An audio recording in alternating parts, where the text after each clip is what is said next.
बेखियानू नजर कोई आवे ना अखियानू नजर कोई आवे ना अखियानू तू दिसदा तेनू मेरी नजर लग जावे ना अखियानू तू दिसदा. مامان من همیشه بهتون افتخار کردم که بین همه مادرای دنیا شما از همه قوی ترین. مامان شما عاشق شدین و عاشقیرم بلدین. امروز من به خاطر شماست که عاشق گلسومم. مامان این عشق من نه بلکه عشق شماست که داره شما رو اذیت میکنه. اگه شما بگین من هیچ کاری نمی کنم و با هر کسی که شما بخواین میتونم ازدواج کنم. مادر اگه شما آرامش پیدا میکنین این کارو میکنم. اما مامان شما یه بار فکر کنین الان گلسوم تو چه حالیه. امروز اون به خاطر من تو اون زندان داره زندگیشو میگذرونه. خب من چی کار میتونم بکنم؟ بهت گفته بودم که نه عشق تو نه دوست داشتن من نمیتونه با اون عقیده به جنگ پسرم. پس این کتابای عاشقای بزرگ چی کار میکنه تو خونتون؟ مامان با این کتابا هر کسی میتونه دیوارای خونه یه شیخو خراب کنه. حتما بابات داره زنگ میزنه. الو. بله جناب خلیفه. بله من؟ آره الان میام. آره باشه خیلی خوب.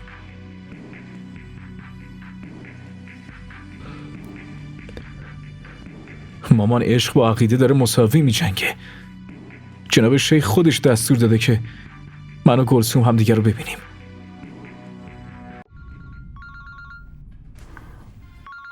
از خونه تماس گرفتن. حرف بزن اما یادت باشه جناب شیخ گفتن نباید کسی با خبر بشه که چرا اینجا اومدیم. بیا حرف بزن. الو تو کجایی؟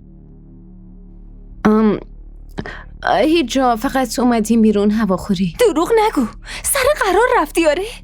مگه دیوونه شدی مینو؟ من همه چی رو میدونم. من خونتون تماس گرفتم و همه چی رو فهمیدم. خدمتکار حاج خانم همه چی رو بهم گفت که تو با شوهرت بیرون رفتی خوش بگذرونی. همه برنامه‌ای که به حاج خانم گفتی منم فهمیدم. مینو من برسم خونه حتما باز حرف میزنم. چی میخوای بگی؟ همینو میگی که این کارو به دستور حاج خانم انجام دادی یا به راهنمایی جناب شیخ؟ نه اصلا اینطوری نیست. ما اینجا نشستیم برات گریه میکنیم، تو زندگی مشترک جدیدتو شروع کردی. آفرین گلی آفرین. اگه اینطور بود با مغازه‌دار سر کوچمون ازدواج میکردی. چه نیازی بود که این همه زجر خوشمون کنی یا آخر سرم با هارون ازدواج کنی؟ مینو ما بعداً با هم حرف میزنیم باشه؟ نمیخوام باهات حرف بزنم. تو با شوهرت خوشحال باش، بیرون بگرد، لذت ببر، توی زندگیت خوشحال باش و لطفاً یه دعای همینطوری واسه داداش بلالم بگیر تا که اونم توی زندگیش خوشحال باشه و از زندگیش لذت ببره، درست مثل من که برات مهم نیستم.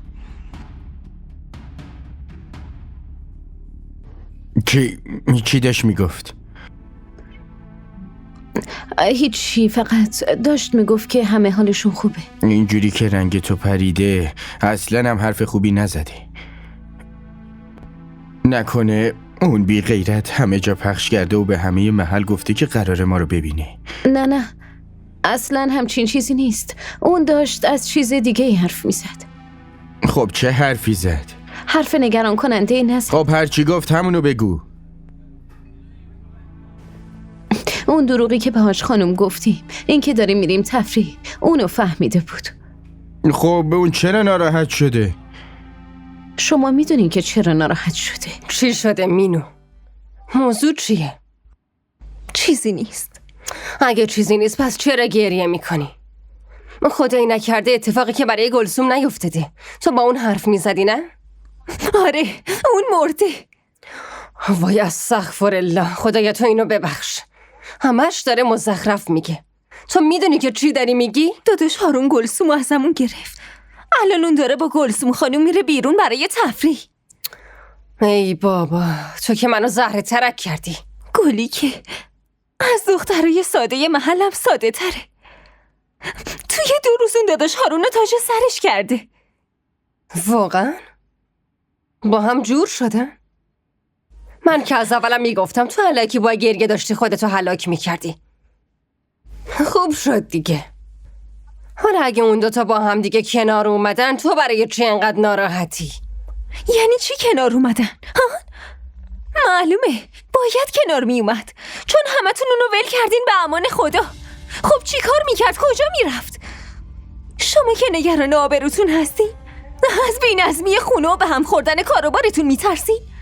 معلومه مامان، به خاطر این مامانه ترسو دختر رو مجبورن کنار بیان. ساکت شو، بس کن. اگه زنموت بشنوه با سوی خونه یه قشقرق به پا میشه. من شنیدم، همه چی رو شنیدم. میدونی که گلسومو خیلی دوست داره. منم نذاشتم بره دیدنش، واسه همین هار شده. بذار حرف بزنه، هر چی میخوای بگی بگو، ولی توی همین خونه به گلسوم حرفی نرسه. اگه میخواد با زندگیش بسازه پس بذار بسازه. خودکشی شما سازش میگین زنمو؟ پس چی کار کنم؟ من چی کار کنم؟ طلاقشو بگیرم و بدمش به یکی دیگه؟ خب مگه این عقد چه ارزشی داره؟ دختر توی شوک بوده و براش خطبه عقد خوندن، اینم شد رابه عقد. اینو خفه کن وگرنه خودم در جا خفش میکنم. خفه شو، وگرنه به حال و روزی میرسونمت که از گلسومم بدتر بشی. بریم زن داداش، من اینو آدمش میکنم. بیان بریم.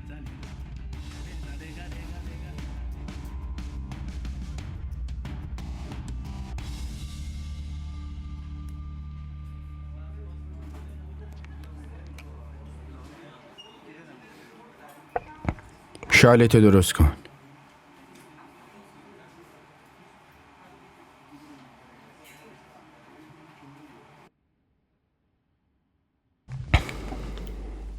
زنمو، شما گلیو خیلی دوست دارین. شما اگه بخواین هر کاری میتونین بکنین. داداش بلال دوباره برگشته، حاضر رو قرآن دست بذاره و قسم بخوره که اون هیچ کاری نکرده. بلال کاری کرده یا نکرده لازم نیست جلوی ما قسم بخوره. بره پیش پای شیخ بیفته، اون همه تصمیم ما رو میگیره. میدونی بلال میگه که شبی که مست شده یکی اونو عمدن مست کرده و اون نقشه داداش هارون بوده. مامان، شما هم همین فکر رو میکنین که حتما داداش هارون یه نقشه ریخته و این ازدواج صورت گرفته؟ خب بلالم همینو میگه که همه اینا نقشه هارونه. ببینم تو کی اونو دیدی؟ کجا این حرفا رو زدی؟ من جلوی من داداش بلال قرآن سرش گرفت و به خاله نگار این حرفا رو زد. دیگه حق نداری اونو ببینی، به هیچ وجه نمیبینیش، وگرنه منم آدمی مثل هارون پیدا میکنم و میدمت به اونو از این خونه میفرستمت. دیدین زنمو؟ هارون ننگ بزرگی توی این خونه است که گلیه بدبخت گیرش اومده، همه عمرش باید اینو تحمل کنه. مینو، شما اصلا همه عمرونو توی همین خونه بنشونین، اما از دست هارون خلاصش کنین. ساکت شو زنمو، اگه شما بخواید میشه، خواهش میکنم خلاصش کنید. گفتم بیا دختر، لطفاً این کارو بکنید. گفتم بیا بریم. خواهش میکنم. واسه خوشحالی خودت میخوای زندگی اونو با هم بزنی؟ ساکت شو، ساکت شو ببینم. گفتم ساکت شو، بیا بریم.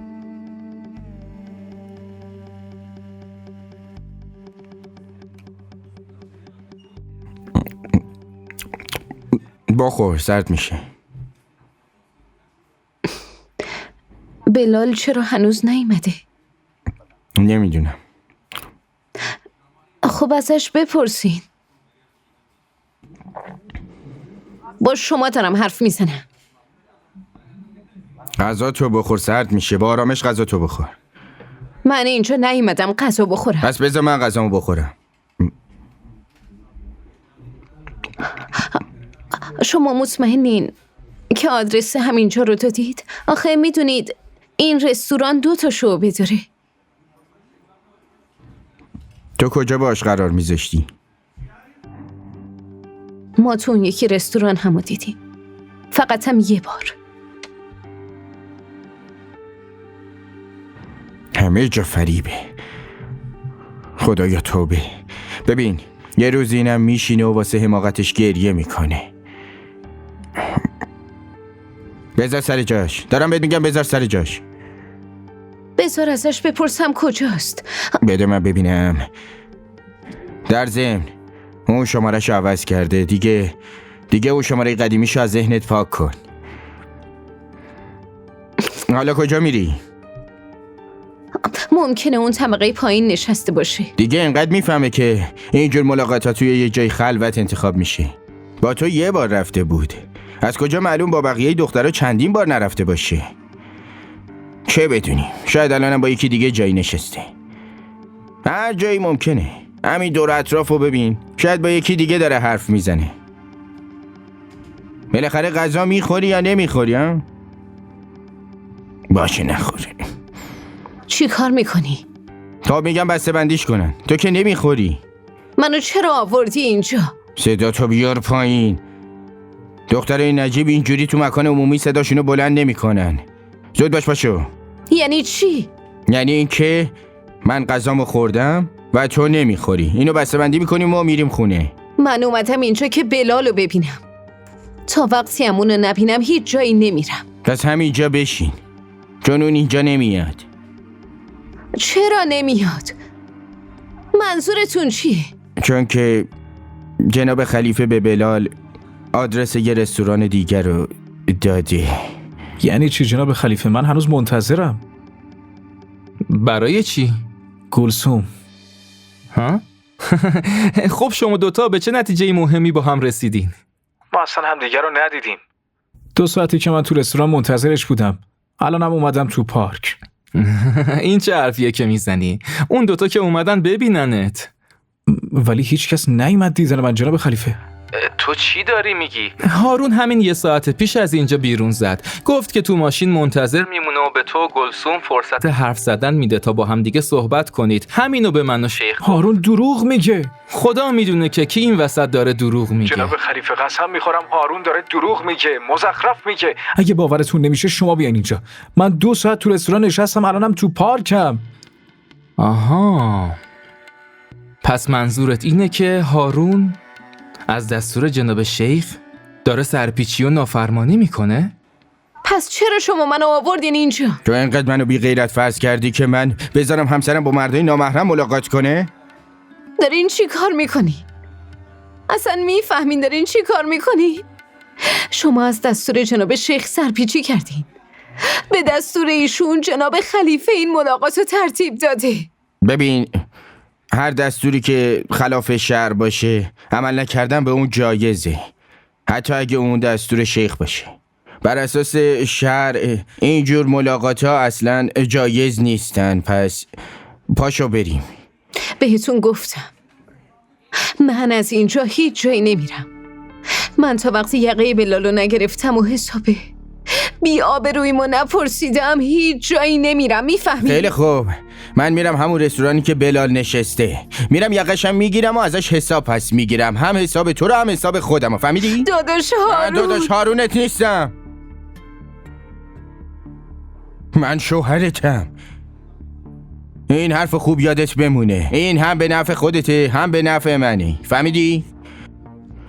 و یه چیز دیگه، فکر این بلالو از سرت بیرون کن. دیگه به هیچ وجه نمیتونی ملاقاتش کنی. اگه خونه رفتی و دوباره پیش شیخ التماس کردی و اجازه ملاقات خواستی، دارم بهت میگم که دیگه بلال توی این دنیا نمیمونه که بخواد ملاقاتت کنه. هارون این کارو کرده، سرپیچی کرده، داره دروغ میگه.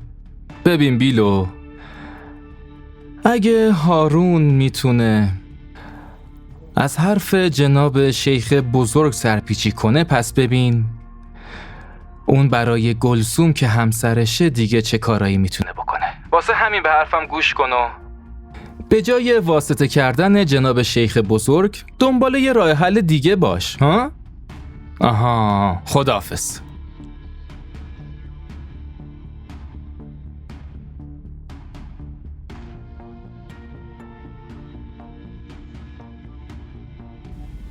چند مرتبه باید بهتون بگم دیگه تکرارش نکنم.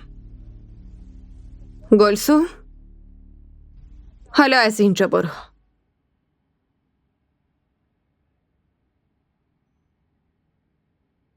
ملاقاتش کردی؟ بله. چه حرفی زدین؟ چیزی نگفتیم هاش خانم.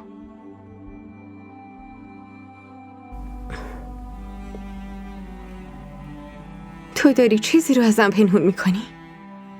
نه خیر هاش خانم، دارم واقعیت رو میگم. پس منظورت اینه که شما ساکت اونجا نشسته بودین؟ یه همچین چیزی. هر چیزی که اون گفت من اصلا نشنیدم و هر چی که من گفتم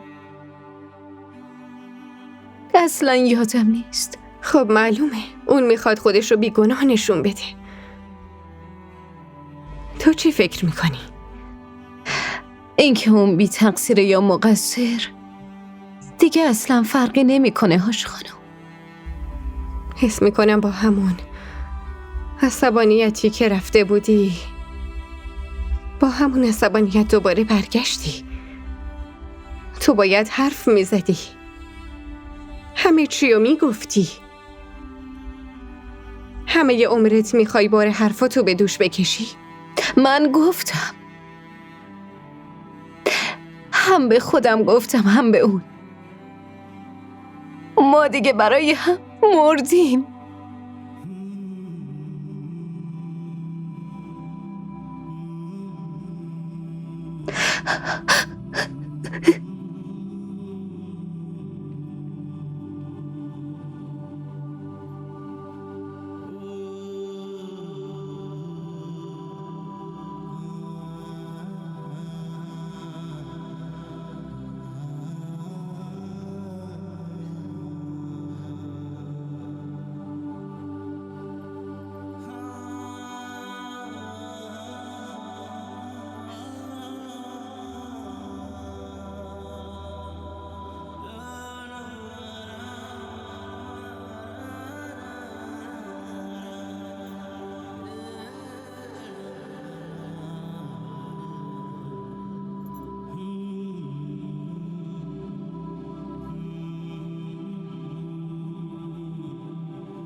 آب.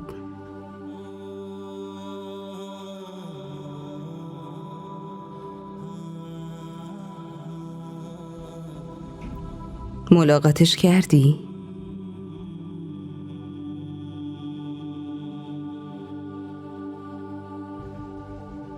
خب اون چی گفت؟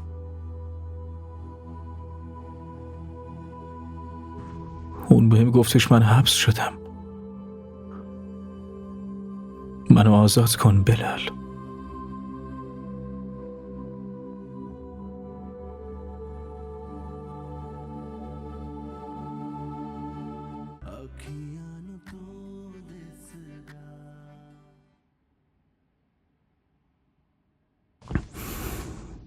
تو چقدر خوش شانسی. حداقل میتونی حرفای دلتو بهش بگی، جیغ بزنی، عصبانی بشی، گریه کنی. اما من نمیتونم به طرف مقابلم بگم که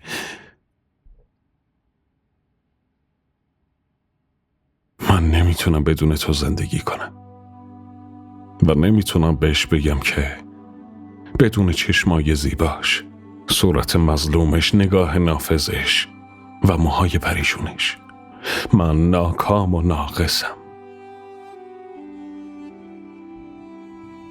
چقدر گفتن این برام سخته که بتونم بگم صدای زیباش همیشه تو گوشم داره آواز میخونه، روشنی چشماش نمیذاره که من راحت بخوابم.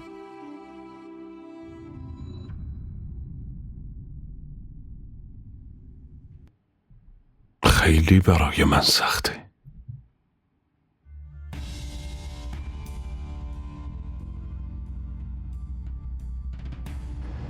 هارون،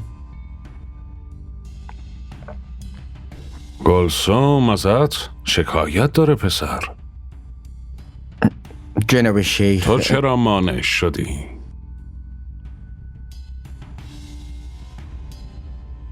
سرشو میشکستی؟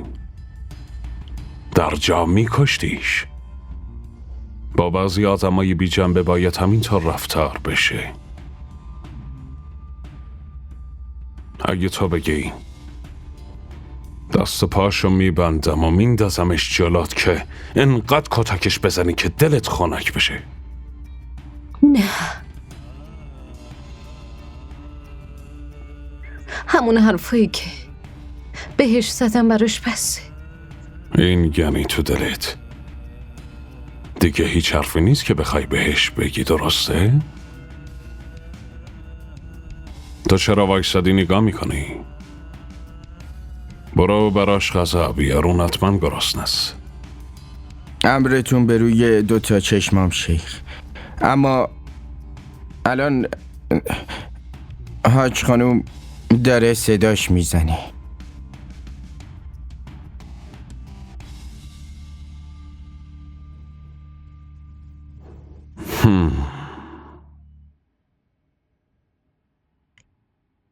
برو گوش کن چی میگم.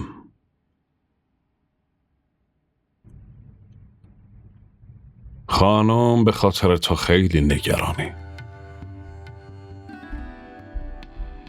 دیگه بیشتر از این نظر نگران بشه. بله جناب شیخ.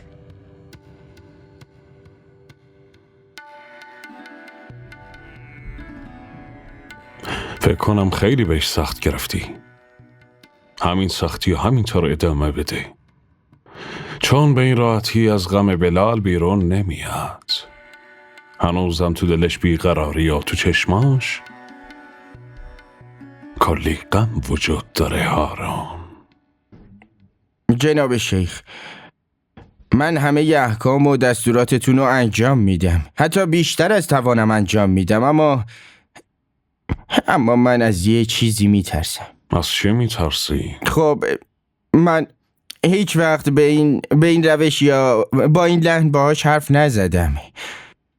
توی خونه حتی اگه کسی اذیتش میکرد اون میومد پیش من شکایت میکرد. از کتکای مامانش، از دعوای باباش میومد پشت من قایم میشد. وقتی با همه قهر بود میومد تو اتاق من میخوابید. حالا که من دعواش میکنم اون دیگه جایی نداره بخواد قایم بشه.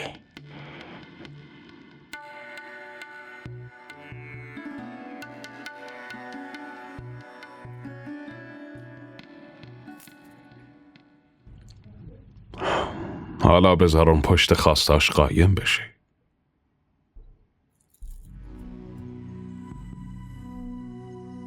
بذارم خودشو بشناسه. اون هر چقدر تنها باشه یاد میگیره از خودش مراقبت کنه.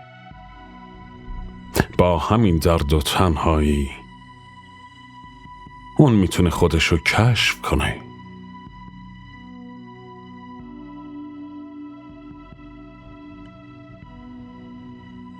و تو به همین دلیل انتخاب شدی هارون.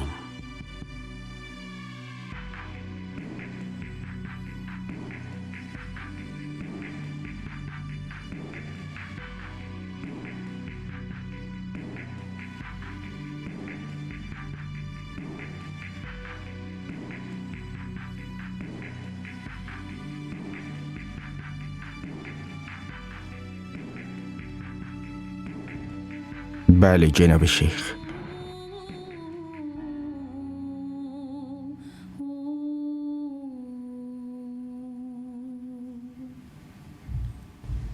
سبحان الله، سبحان الله، سبحان الله، سبحان الله.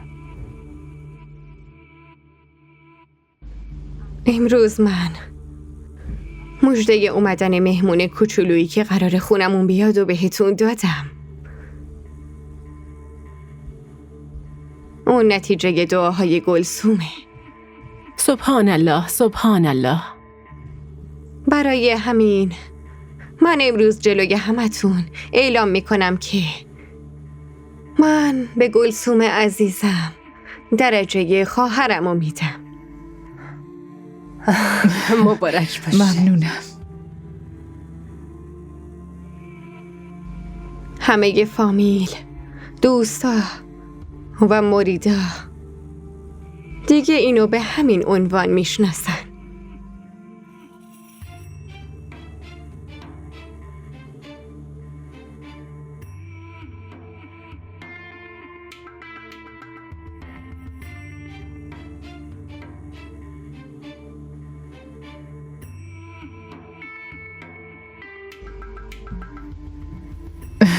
مبارک باشه. ممنونم.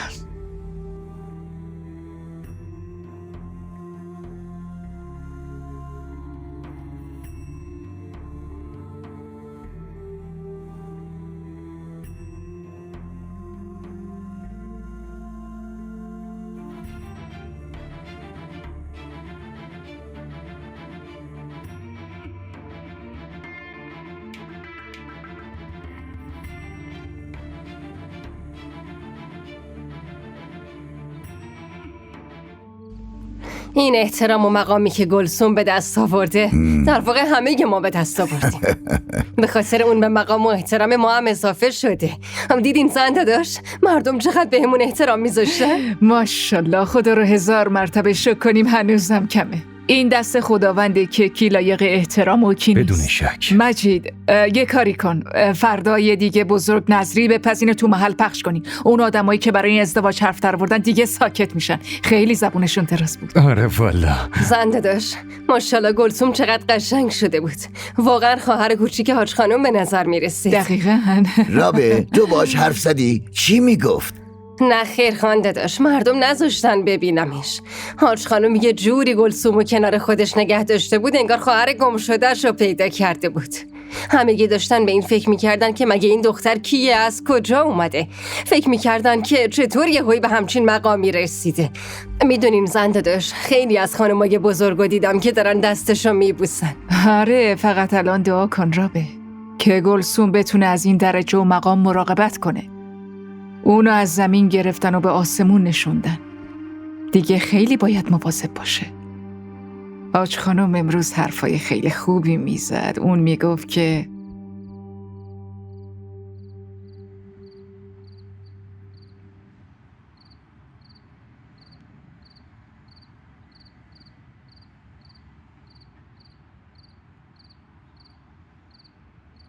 خب چطور بود؟ چی جناب شیخ؟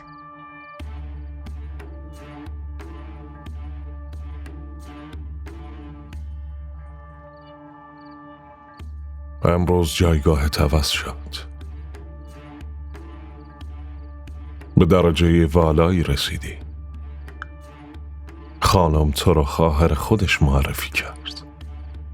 این از مهربونی حاج خانومه. من که خدمتکارشونم و خودم خوب میدونم که جایگاهم چیه.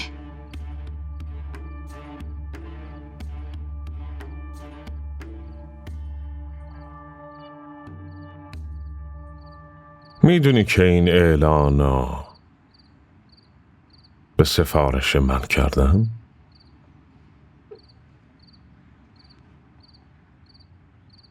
چون من خواستم که تو یه جایگاهی داشته باشی و من میخوام که این جایگاه تو با شخصیتت وفق بدی. باید فاصله باشه بین خدمتکارا، خادما، مریدا، نگهبانا و هارون. کسی رو نباید بذاری نزدیکت بشه.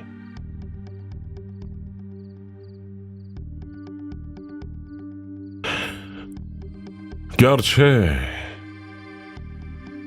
من از روز اول این موضوع رو خیلی خوب بهش فهموندم، اما بازم اون یه انسانه و انسان گاهی میتونه طمع‌کار بشه.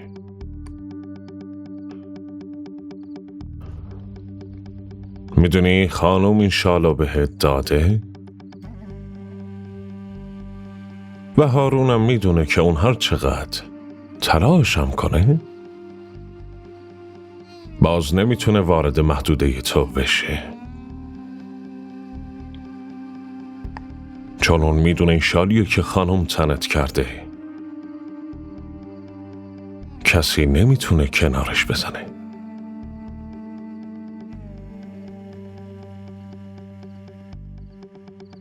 الا من. تو هم موافقی؟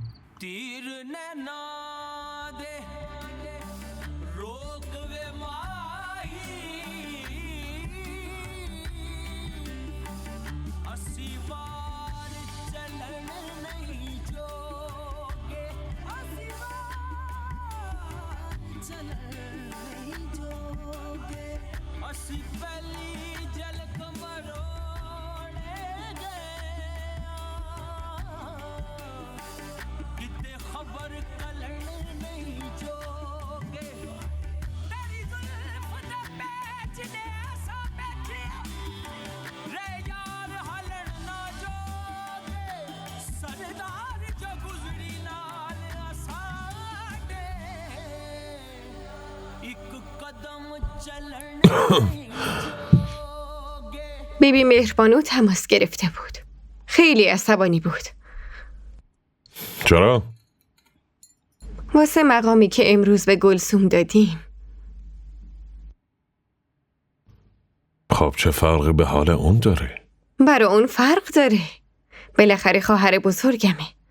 میگفت چطور تونستی یه دختر غریبه رو به جمعمون اضافه کنی و با همون برابر کردی؟ من بهش گفتم خواهرم وقتی گلسومو ببینی اصلاً حس غریبی نمی کنی. حس خواهرانه داره. فقط این که اون توی یه خونه دیگه به دنیا آمده. بعدش گفت تو 2 خواهر داشتی و الانم 2 خواهر داری. اگه اونو این وسط آوردی پس من خواهرت نیستم. باید حتما برم راضیش کنم، اونم همراه با گلسوم. اون قبول نمیکنه. میدونه که چقدر لجبازه، وگرنه تو خونه به اون بزرگی تنها نمیموند. پس الان بیشترم تنها میشه.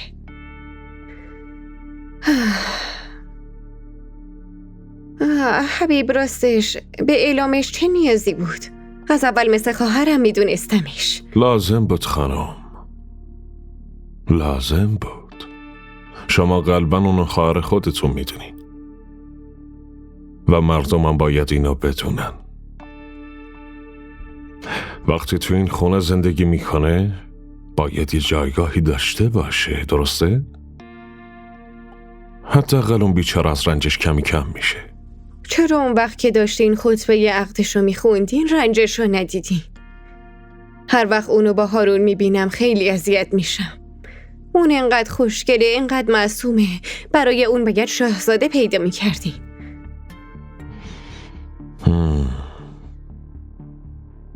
منم همین فکر رو میکنم. چرا اون موقع به این موضوع فکر نکردی؟ موقعی که توی لباس عروس جلوت بود؟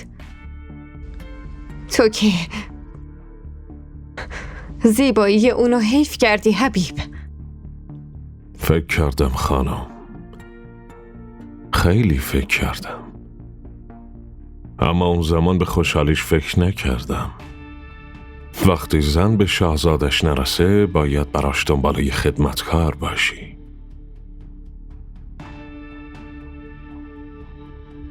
منم همین کارو کردم.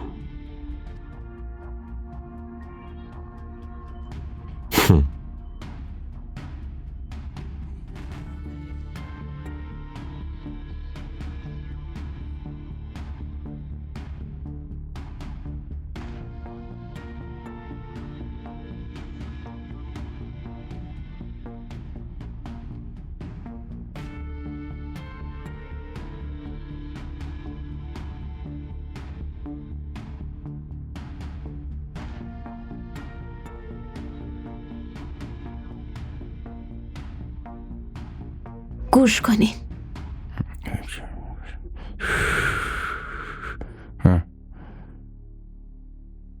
میخوام باهاتون حرف بزنم. بهتون قول میدم از این به بعد دیگه هیچ وقت هیچ وقت بلال رو نمیبینم. الحمدلله. هیچ وقت باهاش حرف نمیزنم. سبحان الله. حتی دیگه در موردش فکرم نمیکنم. فقط یه شرط کوچولو دارم. چه شرطی؟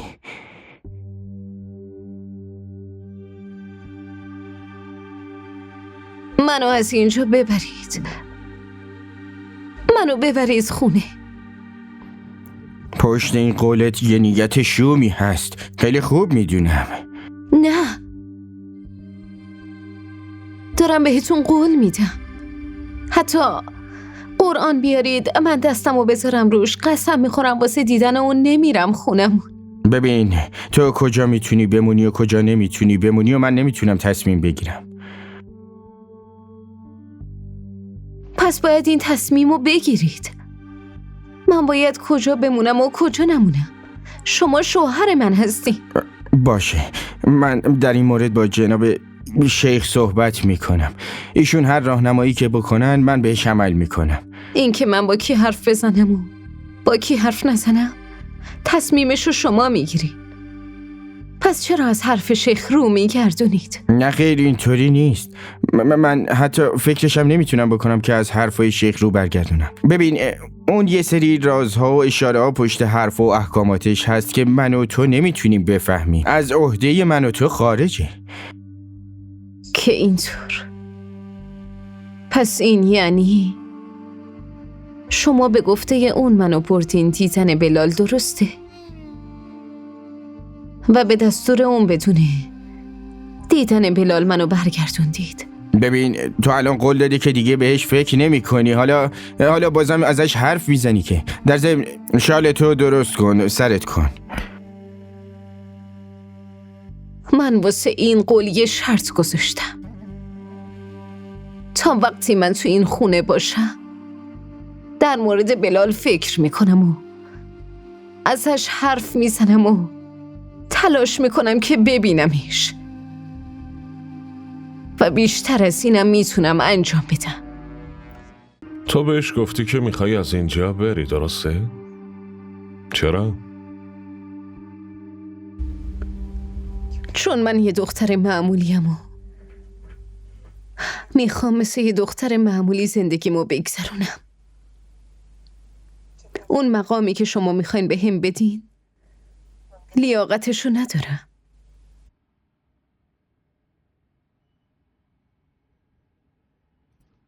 اینو میتونستی به منم بگی. پس چرا اونو به عنوان شوهر جلوی من فرستادی؟ چون شما منو به خاطر حاج خانوم اینجا نگه داشتین.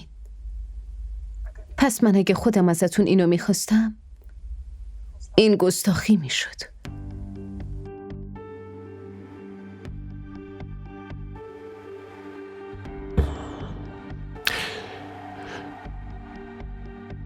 پس میخوای از اینجا بری؟ چون تو فکر میکنی یه دختر معمولی هستی.